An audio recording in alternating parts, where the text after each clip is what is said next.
Protest protest protest, जिधर देखो सिर्फ प्रोटेस्ट। मोदी सरकार के खिलाफ प्रोटेस्ट। और इसीलिए सवाल कि क्या मोदी सरकार के अच्छे दिन खत्म हो गए, क्योंकि चारों तरफ प्रोटेस्ट। सवाल उठ रहे हैं, क्या सरकार जनता की आवाज को इतना अनसुना कर चुकी कि सोशल मीडिया से लेकर सड़क, संसद, प्रधानमंत्री के घर के बाहर, बॉर्डर पर हर जगह प्रोटेस्ट। दिल्ली से लेकर रांची और देहरादून तक प्रोटेस्ट। क्या सरकार इस मुगालते में चली गई कि वो नौजवानों के साथ भी गलत कर रही थी, किसानों के साथ भी, विपक्ष के साथ भी, और सब मिलकर कर रहे हैं प्रोटेस्ट? या फिर पंजाब और यूपी के आने वाले चुनावों ने छात्रों के मुद्दे को उठाकर एक नया खेल खेल दिया? यह सारे सवाल आज इसीलिए उठ रहे हैं क्योंकि देश की राजधानी दिल्ली आज 3 तस्वीरों में बटी नजर आई।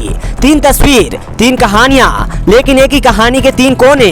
पहली तस्वीर जंतर मंतर की, जहां पर नौजवान जब संसद की तरफ बढ़ रहे तो अफरा तफरी मची और उस आंदोलन ने देश को हिला दिया। आंसू गैस, लाठियां, उसके बाद तोड़फोड़। पुलिस कह रही है कि हमारे 118 जवान घायल। छात्र कह रहे हैं कि तुमने हमको कस के पीटा है, हिरासत में रख लिया है। शंभू बॉर्डर पर किसान भी आ चुका है। बड़ी संख्या में अन्नदाता कह रहे हैं कि हाईवे रोक दिया है, दिल्ली हम जाएंगे। अभी मान लो हमारी मांग, अमेरिका वाली ट्रेड डील रद्द कर दो, एमएसपी की कानूनी गारंटी दे दो। और राहुल गांधी जो अब तक खामोश थे, जो जंतर मंतर नहीं पहुंचे थे, वह सीधे प्रधानमंत्री के घर के बाहर बैठ गए। कह रहे हैं कि नहीं, अब मंत्री का इस्तीफा नहीं चाहिए, सीधे प्रधानमंत्री का इस्तीफा चाहिए। यानी एक दिन में 3 कहानियां आती है सामने।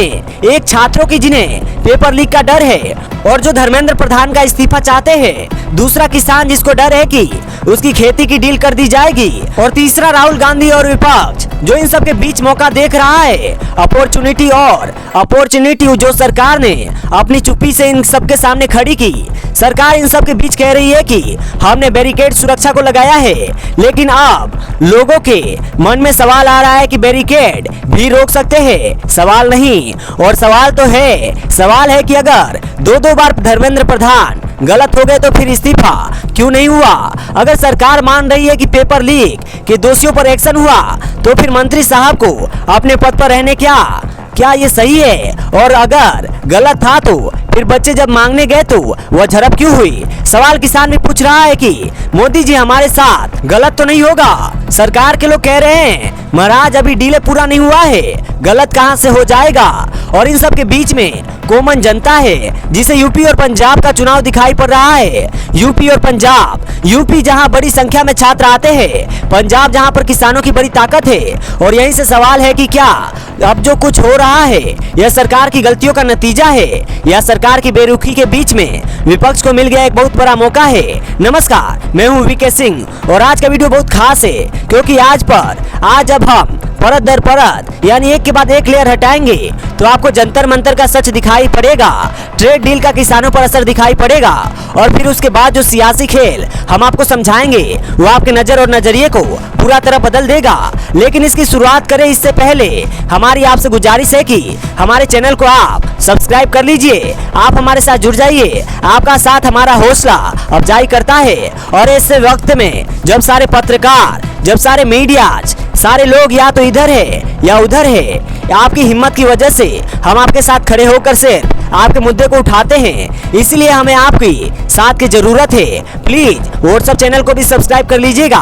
कमेंट सेक्शन में लिंक डाल दिए हैं, स्कैन भी लगा दिए हैं। साथ ही हमारे चैनल को भी सब्सक्राइब कीजिएगा। अब शुरुआत करते हैं आज की कहानी की। कल क्या हुआ था सबसे पहले वो 30 सेकंड में समझ लेते हैं। आप जानते हैं जंतर मंतर से संसद की तरफ मार्च हुआ था। आंसू गैस, लाठीचार्ज, कैन नॉट प्लेस में तोड़फोड़, एफआईआर दर्ज। सवाल दोनों से है, मार्च शांतिपूर्ण था तो गाड़ियां किसने तोड़ी? और कार्यवाही अगर प्रोफेशनल तरीके से थी, कानूनी तरीके से थी, तो फिर लड़कियों पर हाथ किसका था? यह आरोप हर तरफ से आ रहे हैं और दोनों का अपना अपना सच है। लेकिन आज की कहानी यह नहीं है, आज की कहानी दूसरी है। कहा जाता है कल जंतर मंतर को पुलिस ने खाली करा दिया, उखाड़ दिया। रात 11 बजे 6 घंटे बाद भीड़ वापस लौटी। टेंट लगा, मंच नया लगा और ऐलान की मार्च फिर से होगा। पुलिस ने रात में मंच उखाड़ा और सुबह पूरे देश ने देखा कि भाई साहब, उखाड़ने से कोई चीज छोटी नहीं होती है, वायरल होती है। और इस सरकार को लेकर तो वैसे भी आरोप लग रहा है कि ये सरकार सवाल कम करती है, एक्शन में ज्यादा बिलीव रखती है और अब एक्शन का रिएक्शन हो रहा है। सरकार को कल लगा कि मामला निपट गया, आंदोलन खत्म हो गया, लेकिन आज आंदोलन और बड़ा हो गया, क्योंकि आंदोलन टेंट में नहीं होता, आंदोलन बेटी में रहता है और इस आंदोलन की जड़ में एक ही बेइज्जती है। वैसे शुरुआत भी तो बेइज्जती से ही हुई। कॉकरोच जनता पार्टी की शुरुआत कहां से हुई थी? सुप्रीम टिप्पणी से। कॉकरोच वही ताना दिल पे लगा था और वही ताना कल भी लगा। और जो दिल्ली और जो आंदोलन बेइज्जती से पैदा हुआ हो, उसे लाठी से मारेंगे तो वो हटेगा थोड़ी ना, दोगुना हो जाएगा और तगड़ा और ताकतवर हो जाएगा। इसीलिए लोग कह रहे हैं कि कॉकरोच मरते थोड़ी है, वो तो और बढ़ जाते हैं। और आज जंतर मंतर पर कॉकरोच बढ़े, ताकत ज्यादा बड़ी दिखाई पड़ी, सरकार को ज्यादा और चैलेंज किया गया। और वैसे भी इस देश को एक कोई नया पैटर्न थोड़ी है, आप पुराना भी देख लीजिए। किसी भी आंदोलन को जिसे रातों रात हटाने की कोशिश की गई, अगली सुबह दुगनी भीड़ मिली। भीड़ को हटाना आसान है, वजह को हटाना मुश्किल है। कल पुलिस ने भीड़ हटाई थी, वजह छोड़ दी गई थी, उसका समाधान नहीं किया गया था और वजह लौट सकती थी अगर मंत्री जी का इस्तीफा हो जाता, लेकिन इस्तीफा नहीं हुआ, लाठी मारी गई, पुलिस भी घायल, यह भी घायल, मामला सुप्रीम कोर्ट तक पहुंच गया। कल तक जो केवल दिल्ली कहानी थी, आज जो देश की कहानी बन गई। मतलब आज रांची में छात्र सड़क पर है, रायपुर में बारिश के बीच प्रदर्शन चल रहा है, बेंगलुरु से लेकर गुवाहाटी, शिलोंग, टेरेंट, हर जगह सपोर्ट की तस्वीरें आ रही है। यानी लाठी दिल्ली में थी, आवाज पूरे देश में गूंजी। यानी सरकार ने कल आंदोलन को दबाने की कोशिश की और आज जो एक मोर्चे पर आंदोलन था वो बढ़ता चला जा रहा है। एक किसान का शंभू बॉर्डर पर, हाँ आपको याद होगा 2020 की तस्वीरें, शंभू बॉर्डर पर हम सब ने देखा था। लेकिन इस बार ट्रैक्टर नहीं है, बसें नहीं है, इस बार डेरा डालने का केवल ऐलान नहीं है, किसान घाट पर महापंचायत होनी है। चौधरी चरण सिंह साहब की समाधि पर जिस किसान के नाम पर घाट बना है, उस घाट तक किसान नहीं पहुंच पा रहा। यानी किसान इस बार लड़ने नहीं, दिखाने आए कि हम भी आ सकते हैं। और उनकी मांग बड़ी क्लियर है, ट्रेड डील जो है अमेरिका से वह रद्द की जाए, एमएसपी की कानूनी गारंटी दी जाए। अब यहाँ पर एक तीखा सवाल जो वो नहीं, वो किसान पूछ रहा है, हम नहीं। सबसे तीखा सवाल तो वो है जो इस डील के बारे में हर किसी को पूछना चाहिए। बताया जा रहा है कि डील के तहत सस्ते अमेरिकी दूध, दही, सोया और कुछ फसलों के आने का रास्ता खुल सकता है, ऐसा बताया जा रहा है। इसीलिए क्योंकि डील अभी फाइनल नहीं हुई है, कागज किसी ने नहीं लिखे हैं और यहीं से भाजपा वाले कह रहे हैं कि इसमें सियासी गंध आ रही है पंजाब चुनाव को लेकर। क्योंकि अब जब कागज नहीं आए हैं तो फिर आंदोलन अभी से क्यों शुरू हो गया?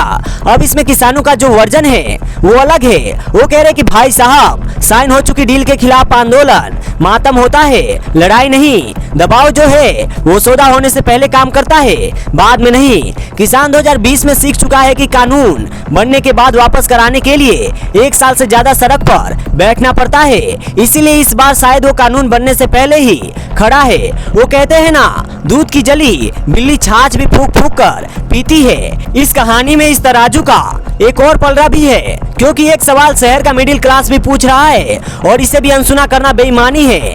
वो पूछता है कि भैया, खाद की बोरी पर हजारों की सब्सिडी, ऊपर से खेती, कमाई टैक्स फ्री, इतना सब लेकर धरना।